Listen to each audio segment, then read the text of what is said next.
पुराने चाइना की एक घटना है।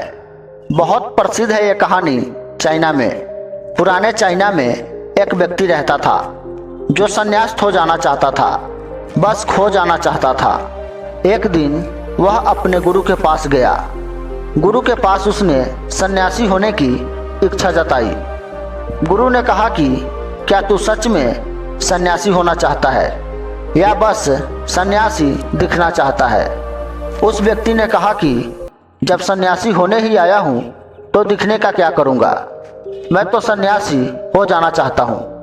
तो गुरु ने कहा कि ठीक है, ये अपनी आखिरी मुलाकात थी, अब तू दोबारा मेरे पास मत आना। जब ज़रूरत होगी तब मैं खुद तेरे पास आ जाऊँगा। इस आश्रम में 500 सन्यासी है और उन 500 सन्यासियों के लिए तुम्हें चावल कूटने का काम करना है। ऐसा कहा जाता है कि वो सन्यासी अगले 12 वर्षों तक चौखट के पीछे एक हल्के से अंधेरे कमरे में बस चावल ही कूटता रहा। 500 सन्यासी थे उस आश्रम में। वे सबके लिए चावल कूटता, सुबह से उठता चावल कूटता रहता, रात हो जाती थक कर सो जाता। 12 वर्ष बीत गए, वे फिर कभी गुरु के पास नहीं गया। वो भरोसा कर लिया था कि जब गुरु ने कह दिया है तो ज़रूरत पड़ने पर वो खुद ही मेरे पास आ जाएंगे।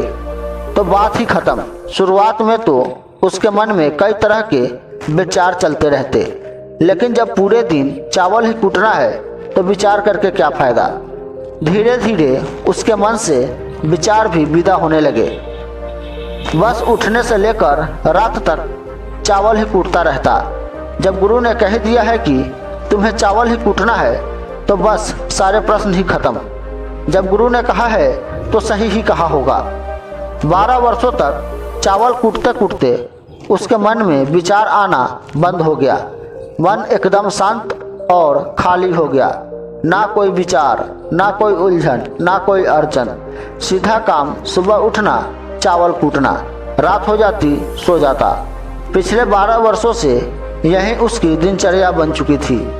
विचार मुक्त होकर वह बस अपना काम करते रहता था। 12 साल के बीत जाने के बाद गुरु ने घोषणा की कि अब मेरे जाने का समय आ चुका है। जो भी व्यक्ति मेरा उत्तराधिकारी बनना चाहता हो वो आज रात मेरे कमरे के बाहरी दीवार पर 4 पंक्तियां लिख जाए, जिसमें जीवन का सत्य उजागर हो, जिसमें उसके विचारों का सत्य उजागर हो। लेकिन ये विचार खुद का होना चाहिए या उसका खुद का अनुभव होना चाहिए। यह घोषणा सुन सभी शिष्य डर गए, क्योंकि गुरु को धोखा देना आसान नहीं था। शास्त्र तो सभी शिष्य पढ़ चुके थे, लेकिन उन सभी शिष्यों में से जो सबसे बड़ा विद्वान था उसने साहस जुटाकर गुरु के कमरे के दीवार के बाहर 4 पंक्तियां लिख दी। उसने लिखा, मन एक दर्पण की तरह है जिस पर धूल जम जाती है, उनको साफ कर दो तो धर्म उपलब्ध हो जाता है, इस धूल को साफ कर दो तो सत्य अनुभव में आ जाता है। सुबह गुरु उठा और उसने अपने दीवार पर यह देखकर चिल्लाया कि किस मूर्ख ने मेरी दीवार खराब कर दी, उसे पकड़कर मेरे पास लाओ। पर वो विद्वान तो लिखकर रात को ही भाग गया था। वो डरा हुआ था क्योंकि ये पंक्तियाँ उसकी खुद की नहीं थी। उसने एक बड़े शास्त्र से इन पंक्तियों की चोरी किया था। इसमें उसका खुद का अनुभव भी नहीं था। शब्द तो अच्छे थे लेकिन उसमें प्राण नहीं थे। वह जाते समय अपने मित्रों से कह गया था कि अगर गुरु सुबह उठकर, शब्द तो अच्छे थे लेकिन उसमें प्राण नहीं थे। वह जाते समय अपने मित्रों से कह गया था कि अगर गुरु सुबह उठकर कहे कि वाह क्या बात है तो मुझे खबर कर देना, लेकिन अगर गुरु पढ़कर क्रोधित हो जाए तो मेरा पता मत बताना। सारा आश्रम चिंतित हुआ। इतने सुंदर वचन तो है, वचनों में क्या कमी है। मन दर्पण ही तो है जिसमें शब्दों की, विचारों की, अनुभवों की धूल जम जाती है। बस इतनी ही तो बात है। साफ कर दो दर्पण तो सत्य का प्रतिबिंब फिर बन जाता है।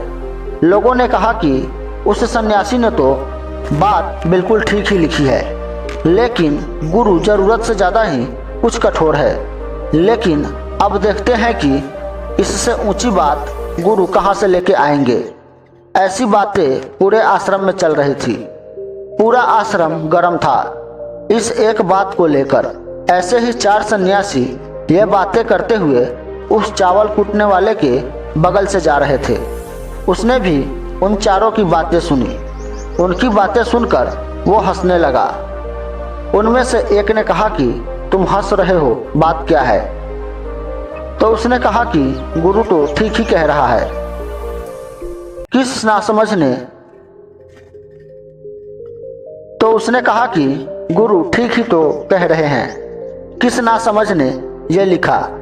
यह सुनकर वो चारों सन्यासी चौंक गए और फिर बोले, तुम 12 वर्षों से चावल ही कूट रहे हो और हम शास्त्रों पर सर पटक पटक कर मर गए, और अब तुम हमें से बताओगे कि क्या सही है और क्या गलत। उनमें से एक कहा कि क्या तुम लिख सकता है इससे अच्छी वचन?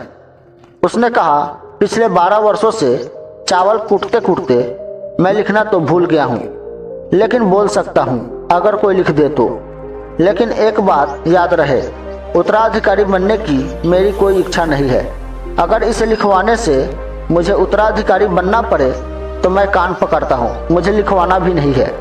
फिर उन चारों ने कहा कि अरे तू बोल, हम लिख देते हैं। फिर उसने कहा कि जाकर लिख दो कि कैसा दर्पण कैसी धूल, ना कोई दर्पण ना कोई धूल, जो इसे जान लेता है वह धर्म को उपलब्ध हो जाता है, सत्य को उपलब्ध हो जाता है।